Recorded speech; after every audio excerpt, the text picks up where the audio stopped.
Welcome to Truck Chat, an interview series coming to you from Work Truck. I'm Lauren Fletcher, executive editor of Work Truck, and today we're here to talk with Don Emerson, president of FMI Truck Sales and Service. But before we get started, be sure to hit that subscribe button and don't forget to check out our podcast series on Apple, Spotify, and Google. Today's episode is sponsored by Isuzu Commercial Truck of America. Don is president of FMI Truck Sales and Service, having founded the company in 1985. FMI, which stands for Fleet Maintenance Incorporated, started with a $5,000 investment as a repair and maintenance facility for truck fleets with 2 mechanics and 1 parts counterman. Today, FMI Truck Sales and Service operates 4 locations in partnership with Isuzu. Don also serves on the Isuzu Dealer Council. Today, with almost 4 decades involved in the fleet truck industry, I'm excited to chat with Don about some of the current truck ordering trends, parts shortages, tips to combat these issues, and more. Welcome, Don. Hello, Lauren. How are you? I'm doing great. Let's go ahead and get started. Can you discuss some of the current trends related to truck ordering today? Well, I think the biggest thing for us, for the first time in 30 plus years, we are facing allocations. We've never had allocations. Dealers haven't had allocations, and quite honestly, we spent the last 30 years training our customers. They didn't have to look that far forward. You know, we had port inventory. If it wasn't in the port, it was on a ship. If it wasn't a ship, it was in production. Things were pretty simple.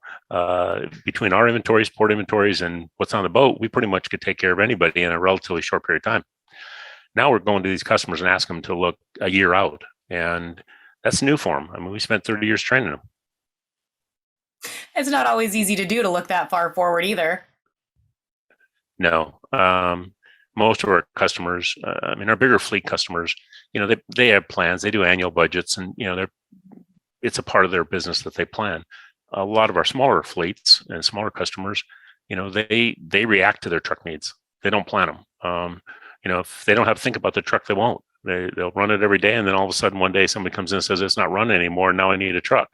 So getting those folks to look a little farther down the road has been a challenge. And digging deeper, parts seems to be one of the major causes of concerns. What are some of the biggest issues related to parts? Most of the parts issues, I think, are related to emissions components. They're very sophisticated, and even the unsophisticated things, just things as simple as fuel filters.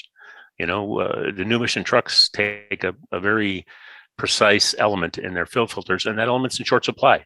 So everything from sensors to injectors to fuel filters, most of it seems to hinge around the emissions systems and the technical parts for those. And what challenges are these current trends causing work truck fleets right now? Well, the obvious biggest challenge is excessive downtime compared to what they were used to. Most of our customers, are used to getting their trucks in and out on a fairly quick basis, and years ago, most fleets moved away from having spare equipment because, truth matters, it's expensive. But in today's market, when you're fighting longer lead times, higher prices, hard to get replacement vehicles, it's forcing them to keep their older trucks longer than they maybe planned. And that means they're sometimes spending not good business decision money on keeping trucks running that they shouldn't run.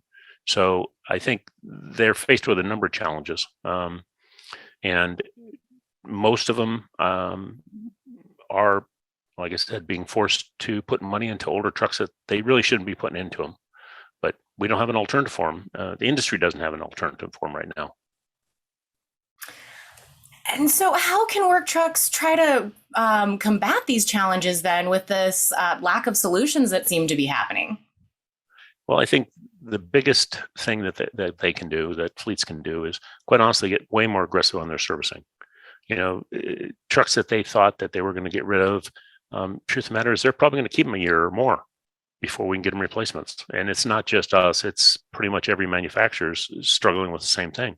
So, the idea that, I'm going to get rid of this truck, let's not worry about that or whatever, those days are not now. Right now, customers need to figure out how to most effectively keep their trucks running for the next year and a half until replacements can get put in.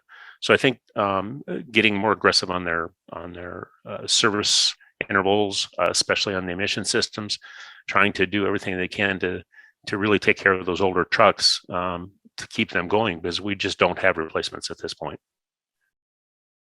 And what is Isuzu doing right now to kind of help ensure truck fleets are getting the trucks that they need to keep working every day? Well, I think the biggest thing that I see that Isuzu is doing is they're doing something I've never seen in 35 years, and they're building short. Historically, they have not. If they were component short, then they didn't build a truck. Today, they've got hundreds. I mean, hundreds of trucks, like a lot of manufacturers, sitting on the ground waiting for that one or two critical part to come in, so that they can get those shipped out as quickly as possible. And I don't know that there's a lot more that they can do at this point. They are controlled, just like most of the manufacturers, by some outside suppliers for some of the critical parts, again, especially for emission parts. So it's a tough time for salespeople, quite candidly. Most of us spent our career trying to go out and dig up business, and now the phones are ringing off the hook and we got nothing to sell. And so it's a very tough time for the sales force at this point. I think they'd rather have more trucks and fewer customers than more customers and fewer trucks. I think the fleets would like that as well. But do we see any end in sight for these challenges? Is it all doom and gloom right now, or do we see some things changing in the near future? I'd like to believe it'd be the near future. I don't think so. We are, and we're just one dealership, but we are holding, I think, as many orders as we'll probably get for allocation for 23. Almost everybody that I talk to in the industry says that, it'll probably be mid 24 before we get back to what we thought was normal. I would like to believe that's not true. But the reality is we don't have any inventories in the dealerships. The ports don't have any inventories, and the manufacturers are still struggling with supply issues. So I think it's going to be a stretch here for a little bit. Now, obviously, there's lots of conversation about potential recession, and if that does happen, I'm sure we'll see some fallout of orders, and that will shorten up that timeline, I believe. But barring that, I think you're really looking at mid 24 before we are back to what we would say was somewhat normal. Man, that sounds like a lot. I think that our fleet managers have a bit of a ride in store for them still. But I think that this was a lot of really helpful information to kind of help them see what's happening right now and the steps that Isuzu's taking to help ensure that the costs are being reasonable and the vehicles will get there.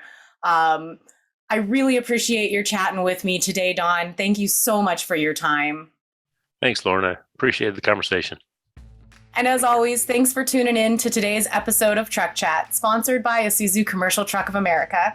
For anyone interested in learning more about Isuzu Commercial Truck of America, FMI Truck Sales and Service, or for more episodes of Truck Chat, check out the links below. Till next time.